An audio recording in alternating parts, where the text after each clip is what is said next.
안녕하세요, 여러분. 에듀윌에서 ERP 정보관리사를 담당하는 유슬기 교수입니다. 반갑습니다. 자, 여러분들 이번 시간 저희가 2022년 1월에 시행이 되었던 1회차 ERP 정보관리사 물류 1급에 대한 이론을 풀어보려고 합니다. 자, 1호 문제 32문항까지 주관식과 함께 출제가 되고 있는데요. 자, 저희 한번 같이 풀어보도록 할게요.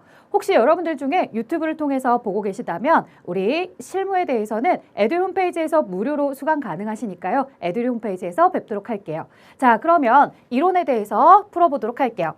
자, ERP에 대한 기능적 특징에 대해서 볼 수 없는 것은 무엇인가? 이렇게 물어보고 있죠. 자, 제일 처음에 나오는 경영혁신과 ERP 5문항은 우리가 2점씩 해서 전체 10점의 배점을 가지고 있고요. 그 다음에 기능적 특징, 기술적 특징 이런 것들을 물어보고 있습니다. 자, 이번 회차 경영혁신과 ERP 물류 1급에 대해서 출제된 문제들을 보니까요. 기존에 나왔던 문제들에서 거의 다 대부분 출제가 되었습니다. 그래서 여러분들이 조금 신경을 써서 준비했다면 앞에 있는 5문항은 어렵지 않게 모두 맞추셨을 거고요.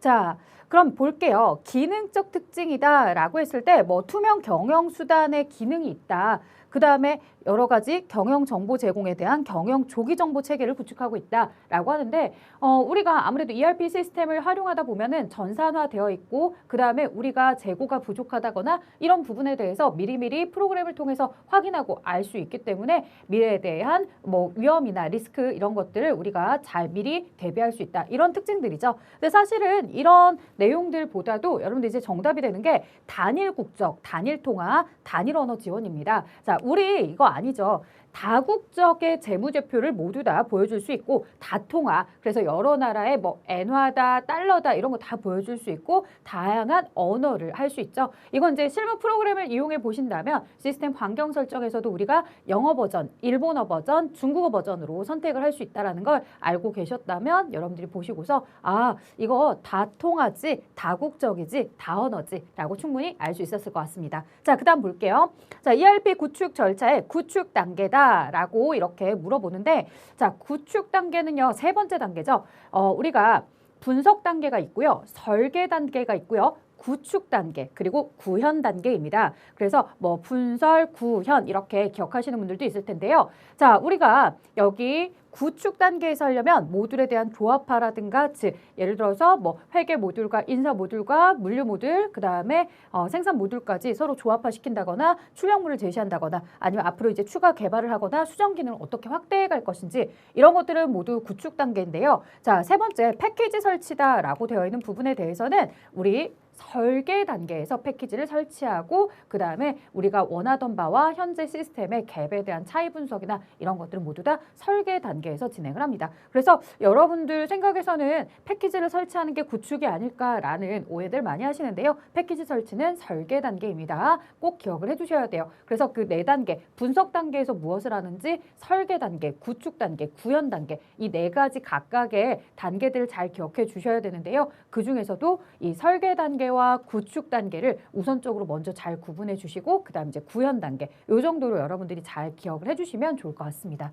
자, 그 다음 볼게요. ERP에 대한 내용으로 가장 적절하지 않은 것은 무엇입니까? 라고 해서 뭐 글로벌 환경에 쉽게 대응한다 라고 하면 앞에서 보셨던 다국적, 다통화, 다언어 이런 것들을 생각해 보시면서 아, 당연히 1번은 맞는 표현이야 라고 알 수 있을 것 같아요. 자, 통합정보 시스템이고요. 실시간으로 정보를 제공한다라는 이런 것 때문에 우리가 ERP를 도입해서 쓰는 거겠죠. 자, 그러면 정답은 4번일 텐데요. 아이고, 자, 인사, 영업, 구매, 생산, 회계 등 기능별로 최적화할 수 있도록 여기까지는 맞아요. 그래서 여러분들이 사실상 이 기출문제를 풀어보신 분들은 당연히 4번을 정답으로 체크하겠지만 그냥 이해해서 문제를 풀려고 했던 분들은 4번에서 맡길 수 있어요. 왜냐? 자, 여러 개의 데이터베이스로 구성이 되어 있다? 아니다. 하나의 통합된 데이터베이스를 가지고서 모두가 공유하면서 사용하는 거죠. 자, 그래서 여러 개의 데이터베이스가 틀렸다. 자, 그 다음 괄호 안에 들어갈 용어 ERP의 도입의 성공 여부는 무엇을 통한 업무 개선이 중요하며 자, 우리 ERP 하면 항상 ERP라는 그 3개의 영어 약 단어 스펠링처럼 우리 꼭 기억해야 되는 거 있었어요. 뭐냐면 BPR, 비즈니스 프로세스 리엔지니어링이다 라고 해서 BPR을 꼭 기억하시라고 얘기했고요. 그 다음에 리엔지니어링, 엔진을 다시 끼듯이 심장을 다시 바꾸듯이 굉장히 급진적으로 완전히 싹 다 뒤집어 엎어버리는 방식이죠. 그래서 급진적으로 재설계한다라는 표현이 보이면 BPR을 골라라. 자, 그 다음 보도록 할게요. ERP 도입의 최종 목적으로 가장 적합한 것은 무엇입니까? 라고 해서 물어보고 있는데요. 이것도 사실은 매번 나오는 거고 이미 정답이 나와 있습니다. 우리가 ERP 도입하는 이유가 뭐냐? 우리 편하자고? 사실은 우리 편하자는 건 아니고요. 앞으로 우리에게 찾아와 줄 고객의 만족과, 그래서 고객이 왔을 때 결품이 없게끔, 그리고 고객에 대해서 언제 올지 스스로 예측을 하고 고객에게 대가를 제공하거나 혹은 내가 대가를 받는 이런 행위들에 대해서 다 시스템이 원활하게 이루어지면서 우리 회사의 이윤을 극대화시키려고 하는 거죠. 자, 그래서 고객 만족과 이윤 극대화, 요게 ERP의 최종 도입 목적이다. 자, 그 다음 갈게요. 이제 드디어 물류에 대한 내용이 시작이 되고 있습니다. 여기서부터 객관식 문제는 점수 배점 3점씩이라고 보시면 됩니다. 자, 수요 예측 방법은 정량적 방법과 정성적 방법이다라고 나와 있어요. 저희가 이제 본강의에서 제일 첫 번째 시간에 하는 게 바로 영업관리 파트의 이 수요의 예측 그리고 수요에 대한 개념부터 시작을 하는데요. 이 수요를 예측할 때에는 우리가 의견을 물어보는 정성적 방법도 있고요. 그 다음 정확한 수치화된 걸 가지고서 분석을 하는 정량적 수요 방식이 있어요. 자, 델파이 분석이다, 패널 동의법이다, 중역평가법이다. 이들은 모두 다 무엇이었다? 의견을 묻는 정성적 방법이다라고 이야기하고 있고요. 자, 정량적 방법, 수치화시켜서 양의 데이터에 따라서 하는 거, 시간의 흐름에 따라서 데이터가 어떻게 흘러왔는지 그 데이터를 분석하는 방식, 그래서 시계열 분석이다라고 이야기하는 거죠. 자, 이렇게 시계열 분석이나 회귀 분석 같은 것들은 우리가 정량적 수요 예측 방법으로 넣고 있습니다. 자, 항상 델파이 분석법을 굉장히 많이 물어봤었는데 이번 시간에는 이제 정량적 방법과 정성적 방법에 대해서 구분할 줄 아는지 이런 포커스를 가지고 문제가 출제되었네요. 자, 그 다음 성장성 지표를 활용해서 A기업의 목표 매출액을 결정하고자 한다. 자, 보기의 자료를 반영해서 A기업의 목표 매출액을 계산하면 얼마입니까? 라고 되어 있어요. 자, 성장성 지표. 이 시장 자체가 커질 수도 있고 아니면 우리 회사가 시장에서의 점유율이 더 커질 수도 있는 거죠. 그래서 기본적으로 올해 매출액이 있고 앞으로 목표 매출액을 구하고 싶은 거예요.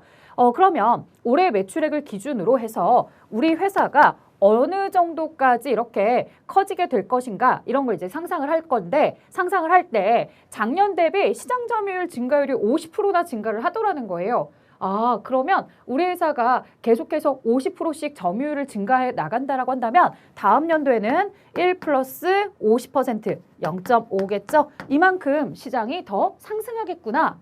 그래서 지금 매출액 100억이라고 한다면 다음 연도에는 여기에 1.5배 150억 정도를 우리가 목표 매출액으로 생각하면 되겠구나 라고 하는 거죠. 근데 성장성 지표를 이용할 때 이런 시장 점유율의 증가만 가지고서 이야기하는 게 아니라 뭐도 하셔야 되냐? 우리 회사가 당해 업계에서 이 총 매출액이 작년 대비 또 얼마나 올랐는지, 자, 이거는 외부적인 요소를 가지고서 이제 시장 전체에서의 우리 회사의 점유율이라고 한다면 이 내 자체 내에서 매출액이 얼마나 증가했는지, 내 자체 내 매출액 증가한 만큼 또 내년에도 그만큼 증가율을 가지고 올 것이다. 혹은 가지고 와야겠다라고 목표를 잡아보자 이거죠. 자, 그래서 1 플러스 0.4다. 이렇게 계산을 해주시는 거죠. 그래서 계산기 가지고서 여러분들 계산기 가지고 가실 수 있고요. 100억 곱하기 1.5 곱하기 1.4 이렇게 하게 되면 자, 여기가 210억 원이 나옵니다. 자, 그래서 정답이 4번에 210억 원이다. 이렇게 이야기를 할 수 있겠죠.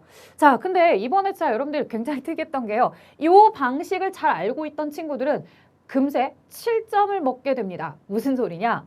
이게 출제자분들이 아무래도 문제 은행식으로 파트별로 이렇게 내다 보니까 동일한 내용인데도요. 동일한 내용인데 객관식 문제도 냈는데요. 뒤에 주관식 문제도 있어요. 자, 그래서 뒤에 주관식 문제에서도 다시 한번 언급하게 될 겁니다. 자, 볼게요. 8번. 자본의 유동성과 매출, 이익률을 동시에 고려하여 상품별 목표 판매액 할당을 할 때 사용되는 지표를 물어봤는데요. 자, 여기 교차 비율이라는 게 있습니다. 이 교차 비율이다라고 하는 것은요. 상품에 대한 회전율, 그 다음에 한계 이익률. 이 두 가지를 가지고서 이 두 가지가 그러니까 상품이 얼마나 빠르게 매출이 되고 있는지 그런 부분에 대한 재고에서 매출로 되는 이런 회전율이라든가 한계 이익률 하나를 팔았을 때 회사가 어느 정도의 이익을 남기게 되는지 이 두 가지를 모두 다 같이 고려한다 해서 교차 비율이라고 하는데요. 이처럼 자본의 유동성과 매출에 대한 이익률을 동시에 고려하고 있는 거죠. 자, 그래서 이런 자본의 유동성에 대한 상품의 회전율 그리고 매출 이익률에 대한 한계 이익률을 가지고서 이야기하는 교차 비율이다. 그 다음 갑니다. 원가, 가산에 의한 가격 결정 방법, 상품의 판매 가격을 결정하고자 한다. 구성 비용을 이용해서 계산한 소매업자의 판매 가격은 얼마입니까? 라고 나와 있어요.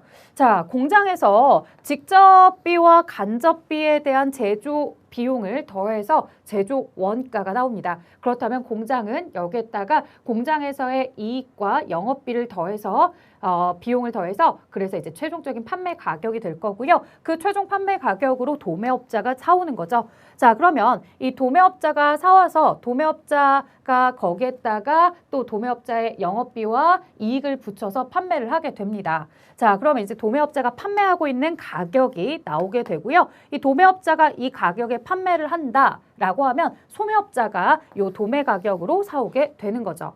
자, 도매 가격으로 사왔다가 이제 우리에게 질문한 건 뭐냐면 소매업자의 판매 가격은 얼마입니까? 라고 물어봤거든요. 자, 여기서 조심할 점, 이 도매 가격에는 이미 제조 원가는 다 반영이 된 상태이더라. 그리고 도매 가격은 소매업자가 구입해온 가격이라고 판단을 하셔야 돼요. 도매업자가 판매한 가격이다. 그래서 사실은 이렇게 도매 가격 주어지면 여러분들은 도매업자가 판매한 가격 이렇게 해석을 하실 줄도 아셔야 돼요.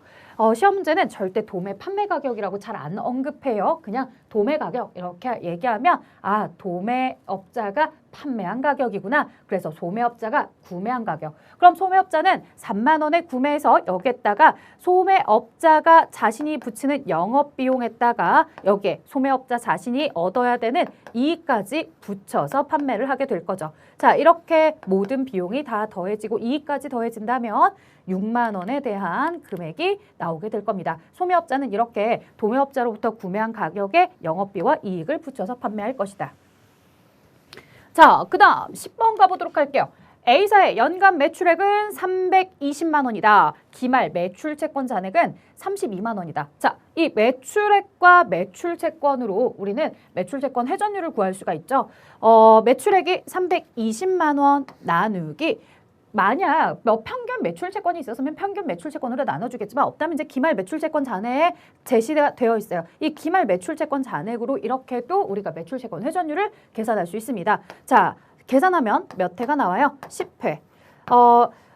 우리가 매출 채권에 대해서 회수할 것은 1년에 몇 번씩 10번 정도 매출을 하고서 대금을 회수하고 매출하고 대금을 회수하고 요 정도 횟수가 나오더라는 거고요. 그렇다면 회수 기간은 어떻게 구하는 거냐면 전체 365일을 1년치 365일 기준으로 했을 때 10번의 회수가 있다라고 한다면 한 번의 회수를 위해서 36.5일이 걸리는구나 라고 이야기해 줄 수 있는 겁니다. 자, 이렇게 해서 36.5일이다 라고 대답을 해주게 되었다. 그 다음 가보도록 할게요. 자, 보기에 들어갈 용어를 쓰세요 라고 하는데 이것도 여러분들 시계열 분석 방법에 대해서 우리 앞에서 뭐 얘기를 했었죠. 그래서 정량적 방법이다 라고 해서 시계열 분석인데 시계열 분석에는 이 계절적으로 변화되는 것과 그 다음에 어떤 추세로 변화하고 있다, 증가 추세다, 감소 추세다 이런 추세에 따른 변동, 그 다음에 어떻게 순환하고 있는지 순환 변동 그리고 불규칙 변동이라는 이 네 가지 방법이 있었습니다. 이거는 교재에서도 각각 헤드에 나와 있는 내용이기 때문에 세부적 내용이 아니라 이 계절 변동이 무엇이다, 추세 변동이 무엇이다, 순환 변동이 무엇이다, 불규칙 변동이 무엇이다 라고 이렇게 본 강의에서도 여러분들께 설명을 드렸기 때문에 분명 여러분들 잘 쓰셨을 거예요. 자, 그 다음 볼게요. 손익분기점에서의 매출액을 물어봤습니다. 이 내용은 사실 매번 나와요, 매번. 그래서 여러분들이 놓치시면 안 되는데 손익분기점에서 매출액을 구하자라고 하는 건요. 일단은 고정비용 나누기 공헌이익률이에요. 자, 그럼 공헌이익률이라는 게 뭐냐? 일단은 공헌이익이라는 것부터 알아야 돼요. 하나당 판매 가격의 변동 비용을 차감하게 되면 요게 바로 공헌이익. 그러면 전체 매출액 500원, 단위당 매출액 500원 중에서 공헌이익이 차지하는 거, 이게 바로 공헌이익률입니다. 자, 그러면 공헌이익률은 얼마? 0.8, 80%. 자, 그러면 0.8로 이렇게 공헌이익률로 나눠주자 이거예요. 자, 그러면 20만 원 나누기 0.8 이렇게 계산을 했더니 얼마가 나오냐면 25만 원이 나옵니다. 그래서 손익분기점에서의 매출액은 25만 원이다 라고 금방 계산할 수 있어요. 자, 근데 이렇게 공헌이익률을 이용해서 계산하는 게 어려워요 라고 하시는 분들이 있어요. 자, 그러면 이 공헌이익률을 계산하는 게 어렵다라고 한다면 연습이 잘 안 됐고 시험까지 남은 시간이 좀 짧은데 이걸 내가 시험장에서도 잘 떠올릴 수 있는 방법을 좀 얘기해 주세요 라고 한다면 이렇게 볼 수 있을 것 같아요. 뭐냐면 자, 하나당 물건을 팔았을 때의 가격이 500원이고 그 하나 물건을 만들기 위해서 들어가는 변동비가 100원이라면 고정비 고려하기 전에 우리 회사는 하나씩 물건을 팔 때마다 얼마의 이익을 남길 수 있다는 거예요. 400원의 이익을 남길 수 있다는 거죠. 근데 하나 팔았다고 해서 내가 무턱대고 아 좋아 신나 이렇게 얘기할 수가 없어요. 왜? 우리 회사에 발생하는 건 변동비만 있는 게 아니라 고정비도 발생을 하죠. 그러면 물건 하나를 만들 때마다 변동비를 커버하고서 남는 이익을 가지고서 이제 고정비를 커버해 보려고 합니다. 하나당 팔았을 때 400원씩 이익을 얻으니까 이 고정비 20만 원을 모두 다 타파하려면 나누기 400원, 20만 원 나누기 400원 하면 500개가 나와요. 이게 바로 손익분기점에서의 판매량이 되는 거죠. 내가 손해를 보지 않으려면 변동비를 커버하면 물론이며 변동비 커버하고 나고 나서의 그 이익에 대해서 고정비용까지 커버를 해야 된다. 고정비를 다 20만 원을 커버하려면 최소 500개는 팔아야 그래야 한 개당 400원씩 이익 남겼을 때 500개까지 팔아야 저 20만 원의 고정비용을 내가 다 커버할 수 있다는 거죠. 자, 그러면 여기까지가 손익분기점의 판매량이 나오는 거고 판매량에다가 하나당 얼마씩 받을 거래요? 500원씩. 그러면 500개 곱하기 500원이다 라고 했을 때 25만 원의 손익분기점의 매출액도 나올 수 있는 거죠. 이런 식으로 여러분들이 한 개당 내가 400원의 이익을 남길 수 있고 그 다음 고정비가 20만 원이니까 500개 팔아야 되고 거기에 매출액 이렇게 계산을 할 수도 있다는 거 여러분들 잘 알아두시면 좋을 것 같아요. 에듀윌 유료 회원만의 남다른 서비스.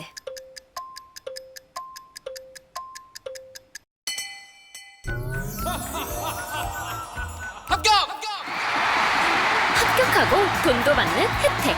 오직 에듀윌 유료 회원에게만. 에듀윌. 무료 합격! 자, 그 다음 갈게요. 성장성 지표, 이게 바로 앞에서 나왔던 거죠. 우리 금방 계산할 수 있어요. 100만 원 곱하기 이 시장의 점유율 증가율 1 플러스 0.5, 50% 곱하기 1 플러스 20%, 0.2 이렇게 계산해 주시면 됩니다. 자, 계산기 가지고 가셔서 100만 원 곱하기 1.5 곱하기 1.2 이렇게 하시면 180. 항상 매번 이야기하는 얘기인데요. 시험장에 우리가 CBT 시험이니까 프로그램 컴퓨터 안에다가 이제 답을 클릭하면서 시험을 보는 내용인데요. 근데 거기에 그럼 보조 프로그램이 있는데 보조 프로그램을 쓸 수 있느냐라고 하는데 절대 안 돼요, 여러분들. 그리고 공학용 계산기 당연히 안 되겠죠. 일반적인 계산기 들고 가셔서 계산할 줄 아셔야 됩니다. 자, 180 혹은 180만 원 이렇게 기록을 해주시면 되는 거예요. 180만 써도 정답이고 180만 원이라고 써도 정답이에요. 그래서 문제를 정답을 쓰는 방법은 만 원 단위로 쓰세요라고 했어요. 그렇기 때문에 이건 안 돼요. 이건 안 돼요. 문제에서 정답을 쓸 때 만 원 단위로 쓰세요라고 했기 때문에 180이나 180만 원. 자, 그다음 보기는 공급망 관리 정보 시스템에 대한 설명이다. 괄호 안에 들어갈 용어로 영어 용어로 가장 적절한 것 합니다. 사실 저도 영어를 잘 못하기 때문에 이런 문제들이 나올 때마다 굉장히 당황하는데 여러분들 볼게요. 자, QR은 신속 대응 시스템이고요. WMS다라고 해서 Warehouse Management System, 창고 관리 시스템이겠죠. 자, 그 다음에 CMI다라고 해서 공동 재고 관리예요. 그래서 Core Management Inventory 이렇게 되어 있어요. 근데 알만한 애들은 다 정답이 아니었어요. 정답은 3번이었는데요. 왜 CRP가 되는지, CRP의 C가 뭐냐? 그 다음에 R이 뭐냐? 이런 내용 좀 이야기 좀 해보도록 할게요. 자, 제조업체와 유통업체 간 상호 협업 기능을 강화해서 지속적인 재고에 대한 적시 보충을 통해서 결품 비율을 낮추고 효과적인 재고 관리가 가능하도록 하는 방식이다 라고 해서 저 C가 continue예요. 계속해서 우리가 재고에 대한 replenishment에서 보충하는 프로그램이다 라고 이야기를 해주는 거고, 자, 그 다음에 ECR이라고 했는데 ECR이 뭐냐? 유통업체와 제조업체 간의 효율적인, 그래서 E가 efficiency예요. 그래서 상품의 보충, 그 다음에 점포의 친열, 판매 촉진 등을 목적으로 포스 시스템을 도입해서 자동적으로 제품을 충원하는 방식이죠. 이렇게 되면 누가 우리에게 요청하는 거에 대해서 소비자의 요청에 대해서 빨리빨리 대응을 할 수 있다는 거, 효율적으로 대응할 수 있다는 거죠. 빨리라는 단어보다는 효율적인 대응이 가능하더라라고 해서 efficient, 그 다음에 consumer, 그 다음에 response 해서 대응하다라는 표현까지 이야기를 해줍니다. 조금 여러분들이 잘 어려워서 외우기가 좀 쉽지는 않겠지만 그래도 영어에 대한 약어로 이렇게 1급은 물어봐요. 그래서 영어 의미를 조금 알고 있다면 훨씬 더 문제에 대한 답을 찾기가 수월할 거예요. 자, 그 다음 볼게요. 15번. 공급망 프로세스의 경쟁 능력을 결정하는 4가지 요소 중에 시간에 대한 설명으로 적절한 것. 자, 적은 자원으로 제품 서비스를 창출할 수 있는 능력. 요거는 비용과 관련된 내용입니다. 자, 그 다음 고객의 요구를 만족시키는 척도. 이거 고객이 만족할 때까지 뭐를 품질.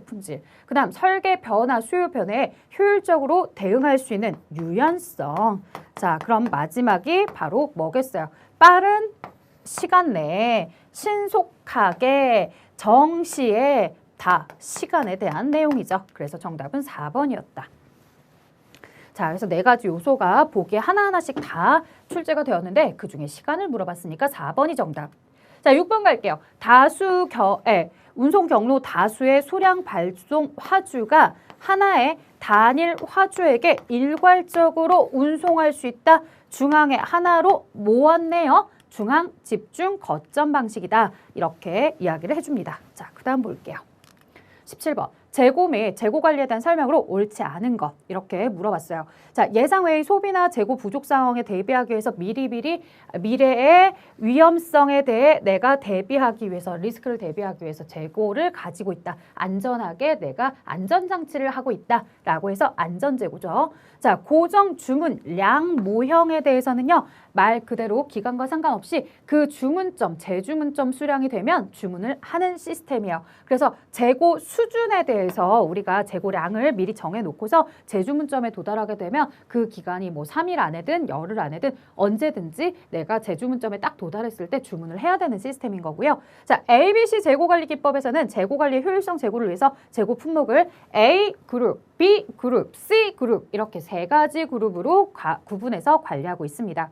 자, 정답은 4번인데요. 경제적 주문량에 대한 모형, 재고 모형의 확정적 모형 중 주문 기간 모형에 속한다라고 하는데 주문 기간이 아니라 뭐가 된다는 거예요? 주문량. 저기도 보시다시피 경제적 주문량이잖아요. 양에 대한 내용이구나 라고 봐주셔야 됩니다. 자, 그 다음 볼게요. 다음 내용으로 18번. 자, 재고자산의 매입 가격이 지속적으로 하락한대요. 자, 매출 총 이익이다. 이거는 여러분들 제가 강의 소개 페이지에서도 이야기를 해드렸어요. 이익은 내 머릿속에 플러스이다. 자, 그리고 사실 우리는 물가가 상승 시를 기본형으로 기억을 하죠. 물가 상승 시에는 가나다라 순서대로 선, 이, 총, 후 이렇게 크기가 됩니다. 기억해 주세요. 라고 합니다. 자, 그 다음에 만약에 물가가 상승이 아닌 하락 시점이다 라고 이야기를 하게 되면 그 방향을 반대로 바꿔달라 그래요. 자, 이제 정답이 나왔죠. 매입 가격이 지속적으로 하락을 하는 상황에서 매출 총 이익이 가장 큰 방법은 누가 된다? 바로 후입선출법이 된다. 우리가 보통 매출 총 이익이 가장 큰 것은 했을 때 물가 상승할 때 선입선출법이 먼저 떠올랐다면 청개구리 대답을 하시면 돼요. 선입선출법? 그럼 답은 반대로 써야지. 후입선출법. 물가 하락이니까. 그래서 문제에 대해서 이렇게 하락시를 물어봤을 때는 반대로 거꾸로 대답을 해줘라. 자, 그 다음 갑니다. 후입선출법에 대한 기말재고자산을 구하는 방식에 대해서 물어보고 있습니다. 후입선출법은 내가 이 가장 최근에 구입했던 것부터 판매하는 방식이죠. 지금 날짜가 쭉 나와 있는데요. 실질적인 매출은 31일 날 한 번만 매출이 되었어요. 그러면 300단위가 팔렸다라고 했을 때 8월 20일 바로 직전에 사왔던 200단위가 매출, 그 다음에 100단위도 매출. 문제가 그리 어렵게 나온 건 아닙니다. 이렇게 바로 직전에 있었던 200단위와 100단위에 대해서 매출하고 나면 나머지 8월 1일 날 있었던 재고와 8월 3일 날 있었던 재고, 이 두 가지가 남게 되겠죠. 이렇게 우리 남아있는 150개의 재고, 150개의 재고에 대해서 얼마의 가격으로 산출을 해야 되느냐. 요거 100개 곱하기 100원이다 하면은 이건 10,000원어치가 되는 거고요. 그 다음에 요거 110개 곱하기 50단위, 110개 곱하기 50 그러면 5,500원이 되네요. 그럼 요거 다 합쳐서 15,500원어치가 있다. 이렇게 15,500원을 대답해 주시면 되는 거죠. 자, 잠시만 앞에 와서 여기서 답을 보면 15,500원. 자, 그래서 15,500원이 되었습니다.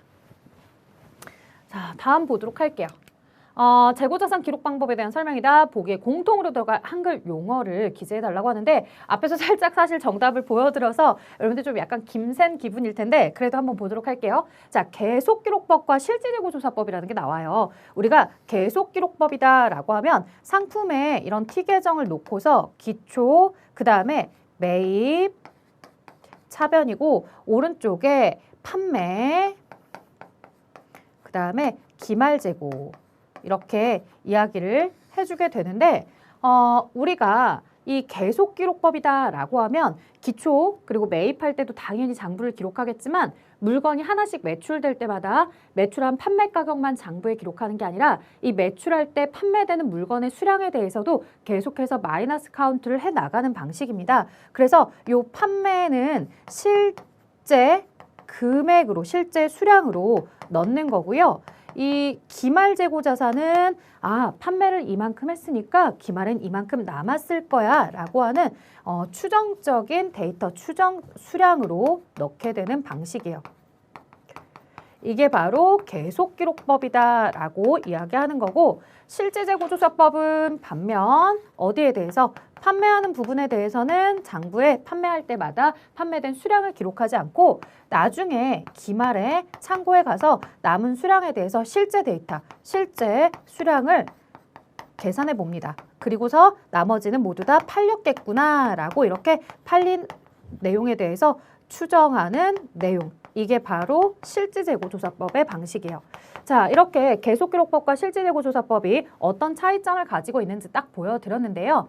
그럼 여러분들 이 계속기록법에 대해서 우리가 이야기를 할 때 이 재고자산의 감모 손실이 기말 재고 수량에 포함되지 않아 뭐가 과소평가되느냐, 그래서 이익이 크게 나타나는 게 무엇이냐, 이걸 묻는데 사실 이제 매출 이익이라는 게 판매 매출액에다가 무엇을 차감하면 매출활동에 대한 물건의 원가를 차감하게 되면 여기서 나오는 게 바로 이익이에요.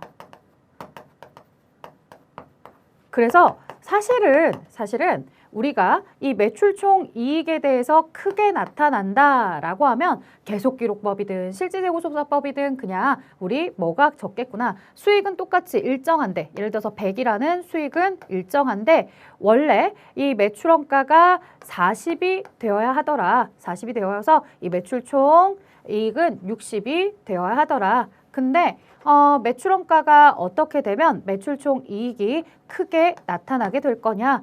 매출원가가 적게 기록이 되어야 되는구나. 그 다음에 뭐 반대로 매출 이익이 줄어들려면 매출에 대한 원가는 크게 기록이 되어야 하는구나. 그래서 이제 정답이 매출원가라는 건데 사실 그냥 이렇게만 기억을 하기에는 좀 아쉬운 점이 있어요. 그래서 여러분들에게 무엇을 더 얘기해 주려고 하냐면 어쨌든 질문이 계속기록법과 실질재고조사법이었잖아요. 그래서 계속기록법이 뭐냐라고 했을 때 계속기록법은 판매된 물건에 대해서는 실제 데이터를 쓰는데 이 기말재고에 대해서는 추정 수량을 쓴다라는 거거든요. 자, 근데 여기서 또 뭐가 되냐면 이 기말재고 수량에 감모 손실이 포함되지 않아. 이게 무슨 표현이냐? 만약에 이게 우리가 기초가 10개 있었고 매입일 90개 했다. 실제로 매출한 거 70개였다. 그래서 기말이 30개라고 생각을 한다. 라고 이야기를 하는데 알고 보면 뭐가 있냐면 감모 손실이다라고 해서 이 물건을 만드는데 상하거나 아니면 불량품이 생기거나 아니면 파손이 되거나 해서 사라진 수량들이 있더라는 거죠. 그럼 사라진 수량에 대해서는 어떻게 하셔야 되냐면 기말에 남아있지 않으니까 사라진 수량을 실제로 장부를 조사했다면 사라진 수량 5개를 빼서 기말 재고가 25개다. 이렇게 반영을 해주시는 건데 이런 부분에 대해서 지금 계속기록법은 기말 재고를 실제 데이터로 하지 않고 추정 수량으로 하기 때문에 이런 감모 손실에 대해서 있는지조차도 모르는 거죠. 그래서 계속해서 기말 재고를 30으로 반영하고 있다는 거예요. 그래서 사실은 감모 손실이 기말 재고 수량에 포함되지 않다. 이렇게 문장을 이해하시면 여러분들 문장 잘 이해가 안 돼요. 그래서 이걸 뭐라고 해야 되냐면 사실은 기말 재고 수량에 반영이 되어 있지 않아서 즉 감모 손실 반영을 한다면 감모 손실을 반영했을 때 25개로 하게 되고 그럼 나머지 감모 손실에 대해서 우리가 정상 감모 손실이면 매출원가로 만약에 비정상 감모 손실이면 영업의 비용으로 이렇게 이제 판단을 하도록 해서 만약 감모 손실을 이렇게 뺐다라면 반영을 해줬다라고 한다면 매출원가 쪽으로 이제 넘어가거나 아니면 감모 손실 쪽으로 이렇게 반영을 해줄 텐데 그러지 않다 보니까 이 매출원가 쪽으로 들어가지 않아서 매출원가가 평소보다 과소평가가 되어 있고 그로 인해 이익이 크게 나타난다라는 표현이에요. 그래서 사실 이 문장 제가 좋아하지 않는데 저희 교재에도 이렇게 되어 있고 그 다음에 많은 교재도 그리고 출제자가 가지고 있는 DB도 이렇게 되어 있어서 자꾸 이 문장을 이렇게 쓰세요. 근데 논란의 소지는 분명히 있고 우리가 이해하기가 사실은 수월하진 않아요. 그래서 이게 기말 재고 수량에 반영이 되지 않아 있다라고 얘기해 주는 게 사실은 조금 더 맞는 데이터이다. 근데 출제자들은 계속해서 이렇게 내요. 그냥 기존에 나와 있는 문장을 계속 갖다가 복붙해서 내시기 때문에 절대 이 내용에 대해서 바뀌진 않을 거예요. 그래서 여러분들이 그냥 해석하실 때 포함되지 않았다라는 게 여기에 감모 손실에 대해서 마이너스를 반영해주고 그에 대해서 매출원가 쪽으로 올려줘야 되는데 매출원가 쪽으로 올려주지 않아서 매출원가가 과소평가되어 있구나. 이렇게 이제 정리를 좀 해주셨으면 좋겠어요. 그 다음에 실질재고조사법의 경우에는 이 감모 손실이 매출 수량에 포함이 되므로 이게 무슨 얘기냐면 여기서는 이제 기말 재고가 25개밖에 없습니다. 왜? 감모된 걸 모두 다 제거를 했겠죠. 실제로 남아있는 수량만 하니까 그러니까 여기에는 매출 원가가 몇 개로 되어 있을 거다. 모두 다 매출 원가가 75개일 것이다. 이렇게 이제 반영을 해주는 거죠. 자, 이렇게 되면은 매출 원가가 어떻게 되겠어요? 매출 원가도요. 사실은 이게 추정 수량이잖아요. 근데 알고 보면 실질적인 매출은 70개이고 5개는 감모였다는 거죠. 이 5개 감모 중에 앞에서 설명드렸던 것처럼 성질을 따져봐야 돼요. 정상 감모 손실인지 비정상 감모 손실인지. 그래서 정상 감모 손실에 대한 것만 매출 원가로 넣는 거고 비정상 감모 손실은 영업의 비용으로 넣어줘야 되는데 무턱대고 그냥 감모된 것도 다 매출 원가 쪽으로 넣어버리게 되니까 매출 원가 쪽이 좀 커져 보이게 될 거예요. 그렇게 되면은 원가가 커져버리면 앞에서 보셨던 것처럼 원래 원가가 뭐 예를 들어서 40이 되어야 하는데 원가가 30이 되어야 되는데 40으로 이렇게 원가를 크게 하게 되면은 이익은 상대적으로 또 줄어들게 되는 거죠. 자, 이런 표현들이 나와 있습니다. 그래서 여러분들이 만약에 이 계속기록법과 실질재고조사법 문장 아무리 읽어도 너무 헷갈려요 라고 하신다면 차라리 여러분들이 계속기록법은 매출 이익이 크게 나타나는 만큼 뭐가 과소평가되겠구나. 반대 비용에 해당하는 원가가 과소구나. 그 다음에 매출 이익이 작게 나타난다면 반대로 원가는 크다는 상태이구나. 이렇게 뒤에 문장만 보셔도 사실은 문제를 충분히 풀 수 있습니다. 자, 그래서 주관식으로 이렇게 나왔던 문제 이야기 해드렸어요. 그 다음 보도록 할게요. 에듀윌 유료 회원만의 특별한 서비스.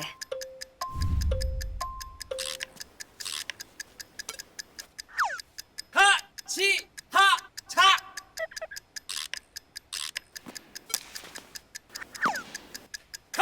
하치하차 정답! 같이 하자 친구야 에듀윌 유료 회원!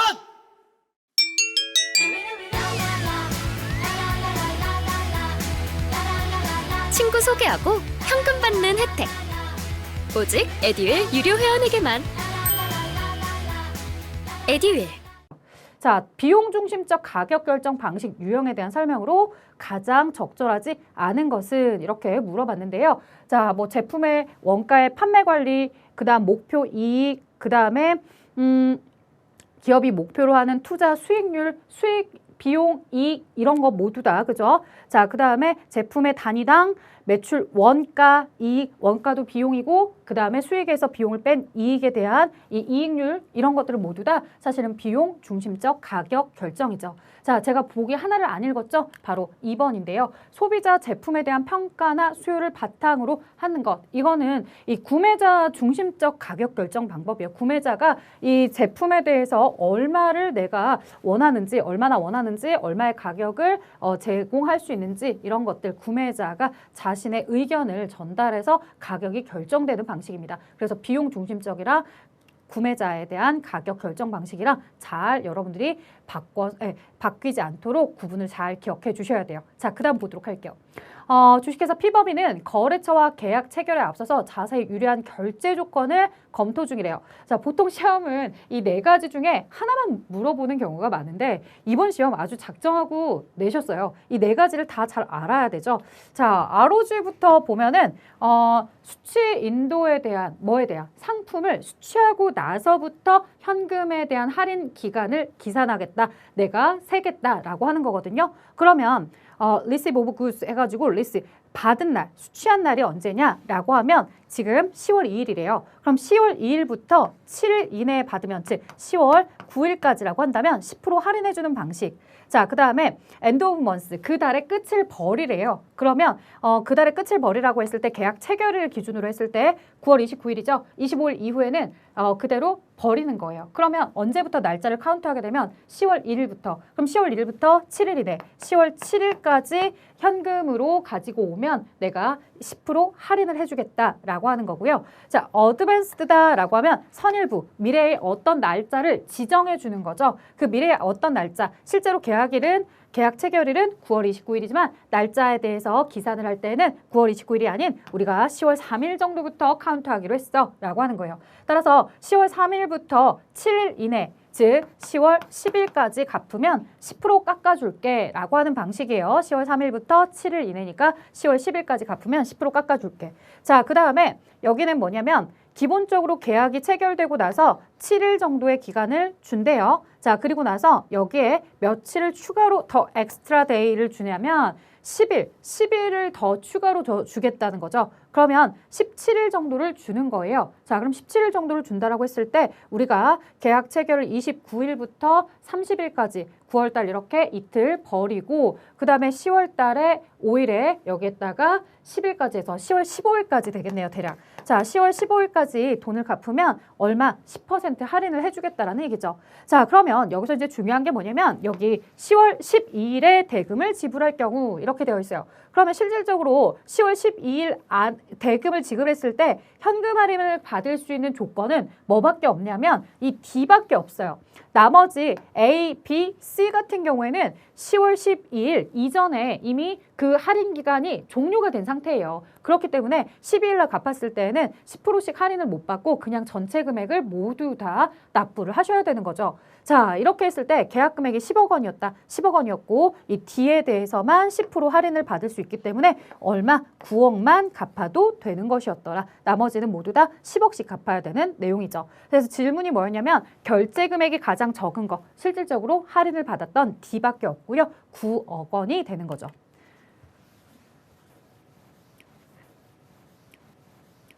자, 요 뒤쪽이 날짜고요. 앞에가 할인율이에요. 이것도 잘 기억하셔야죠. 그 다음 보도록 할게요. 자, 구매 전략에는 자체 생산과 외주 생산이 있습니다. 다음 중에서 적절하지 않은 설명. 항상 저희가 이제 말로 된 문제들을 풀 때 가장 여러분들이 많이 헷갈려하는 게 이 말에 아다르고 어다르다고 이 어감에 따라서 많이들 혼동해 하시는데요. 제일 첫 번째 1번 보기가 조금 여러분들한테 혼란스러웠을 수도 있어요. 특허를 보유하지 않은 품목에 대해서는 외주 생산해야 된다라고 이야기를 하는데 그냥 문장 자체만 놓고서 아 그래 내가 특허가 없어. 내가 특허가 없으면 내가 그 물건을 함부로 생산할 수 없겠지. 그럼 특허를 가진 외주 업체에다가 생산을 의뢰해야지. 이렇게 생각을 하고서 아 맞아 라고 문장을 뛰어넘으신 분들도 있을 거예요. 그렇게 생각을 하셔도 좋은데요. 사실 이제 저희 책에도 그렇고 원래 이 물류 이론에도 그렇고 특허와 관련해서 언급을 할 때는 뭐였냐면 회사가 아직 특허에 대해서 취득하지 못했는데 앞으로 취득할 의도가 있고 아니면 취득에 대한 절차가 아직 남아있는 상태라면 아직 특허에 대한 획득이 안 됐기 때문에 획득하기 전까지는 자체 생산을 하세요. 그리고 만약에 특허의 획득이 끝이 났다라고 한다면 외주 생산을 해도 됩니다. 왜? 내가 기술을 가지고 있고 내 특허니까 나만 할 수 있기 때문에 외부에다 그 기술에 대해서 알려준다 하더라도 내 허락 없이는 아무도 그 물건을 생산하지 못하니까 그때는 외주 생산해도 된다. 이런 취지로 사실은 특허에 대한 내용이 나왔었어요. 근데 여기에는 그냥 특허를 보유하지 않은 품목이라고 한다면 즉 우리 회사가 특허가 없는데 남의 회사가 혹은 외주 업체가 특허를 가지고 있다면 그 회사에게 물건에 대한 제작을 외주로 의뢰할 수 있다. 이렇게 해석하고 넘어가셔도 상관은 없습니다. 자, 그 다음에 자사와 타사의 제조 기술 능력 차이가 없는 경우 원가를 비교해서 자체 생산과 외주 중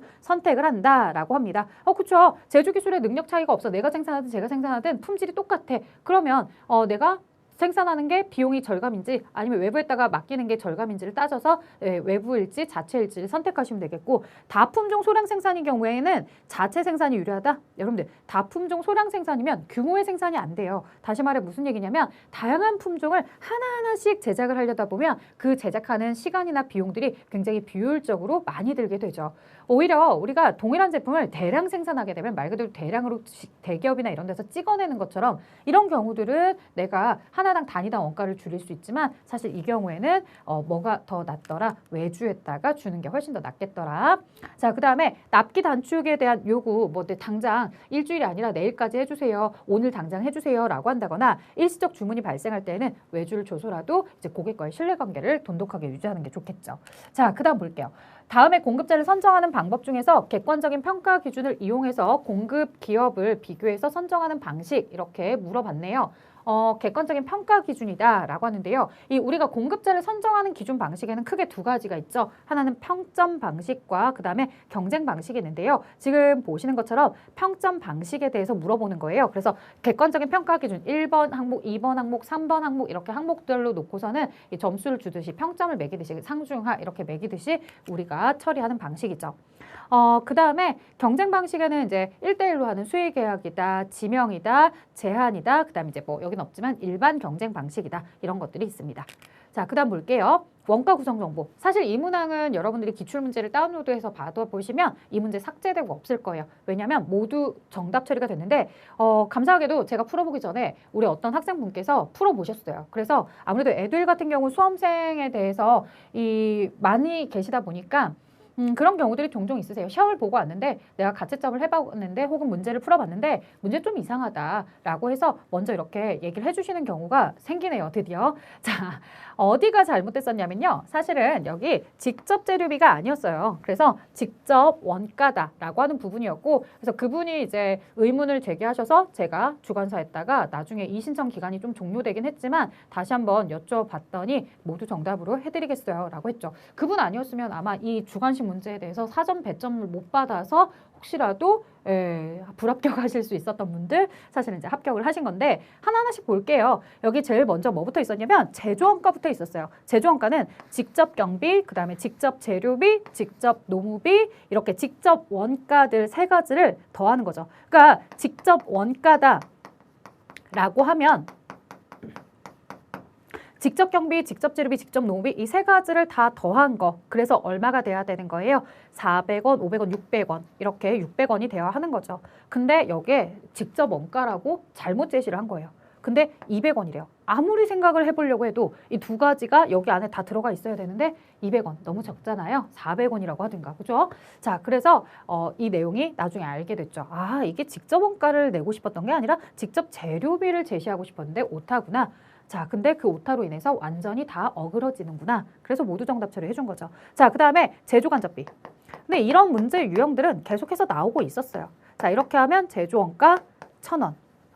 그래서 제조원가가 1,000원이고요. 그 다음에 판매 원가는 여기에다가 뭐를 더해 주셔야 돼요? 판매 관리비 500원을 더해 주셔야 되죠. 그래서 1,500원. 자, 매출가는 여기에다 이익 500원을 더해서 팔아 주셔야 되겠죠. 2,000원. 자, 원래는 이렇게 굉장히 심플한 문제였는데 직접 재료비를 직접 원가라고 문제를 출제하셔서 사실은 여기서 많은 수험생들이 혼동이 되기도 하고 많이 꼬여 있는 상태이기도 했었죠. 자, 그다음 갈게요. 26번. 자, 원가 분류 유형은 무엇입니까? 라고 했는데 과거의 제조 경험을 고려해서 향후 제조 환경을 반영해 미래에 산출될 것으로 예정되는 추정 원가다라고 되어 있어요. 그러니까 과거의 제조 데이터 경험치를 가지고서 미래에 원가가 얼마가 될 것이다라고 추정, 즉 예상해 보는 거죠. 그런 걸 예정 원가라고 합니다. 자, 그 다음에 공급자가 입찰 또는 견적에 제시하는 가격은 뭐를 가지고서 이 예정 원가, 앞으로 미래에 얼마가 추정됩니다. 얼마가 발생할 것으로 예상합니다. 라는 이런 예정 원가를 기초로 우리 회사가 그 공사를 맡기 위해서는 혹은 우리 회사가 그 프로젝트를 맡기 위해서는 어느 정도 원가가 필요하다 혹은 어느 정도의 비용이 필요하다라고 얘기하는 거죠. 자, 그 다음 지급 인도 조건이다 라고 나와 있어요. 자, 지급 인도 조건은 신용장 없이 계산을 하는 건데요. 자, 출심 의뢰 은행은 수출상에게 대금을 지급한다. 이게 가장 마지막이에요. 추심은행은 수입상에게 서류를 인도하고 대금 주세요라고 하고요. 그 다음에 추심은행은 추심의뢰은행에게 수입자의 대금 결제 사실을 통지해준다. 그 다음에 수출상은 상품의 선적 완료 후 추심의뢰은행에게 추심을 의뢰한다라고 되어 있는데, 자, 제일 첫 번째는 일단 수출하는 사람이 물건을 수입자에게 보내는 거죠. 선적을 하고서 이 돈 받아다 주는 은행한테 돈 좀 받아다 주세요. 나 물건 보냈으니까 돈 좀 받아다 주세요. 이게 1번입니다. 자, 그래서 얘가 1번이고 그 다음이 그럼 이제 이렇게 돈 좀 받아다 주세요 라고 하면 추심은행이 추심은행 돈 받는 은행한테 뭐를 해줘요? 이 수입상한테 이 서류 주고서 선적 서류 주고서 돈 좀 주세요 라고 얘기를 하죠. 그래야 이제 여기 수출자가 보낸 물건을 선적 서류 가지고 가서 수입자가 받을 거 아니에요. 그래서 이제 물건에 대해서 찾으러 갈 수 있게 서류 줄 테니까 돈 좀 주세요 라고 하죠. 이 돈 좀 달라고 요청을 하면은 이제 수입자가 추심은행이 수입상한테 돈 달라고 한 걸 추심은행이 받았어요. 그걸 이제 추심의뢰은행에게 야, 수입자가 돈 주더라. 이거 받아왔다 라고 얘기를 해주고, 그리고 나서 이제 마지막으로 수출상에게 돈을 주는 것까지 이렇게 전달이 되는 거죠. 자, 그래서 정답은 4번이었다. 그 다음 보도록 할게요. 인코텀즈 사실은 2010은 아니고 2020으로 이제 출제를 하셔야 되는데 왜 출제자분이 이렇게 내는지 알 수는 없지만 계속해서 헷갈리지 않도록 내고 있는 건 맞는 것 같아요. 자, 이 운송수단에 따라서 복합 운송 조건과 해상 운송 조건으로 분류를 하고 있습니다. 다음 중 복합 운송 조건에 해당하는 것. 자, 해상 운송 조건은 총 4가지예요. 4가지는 꼭 기억하세요.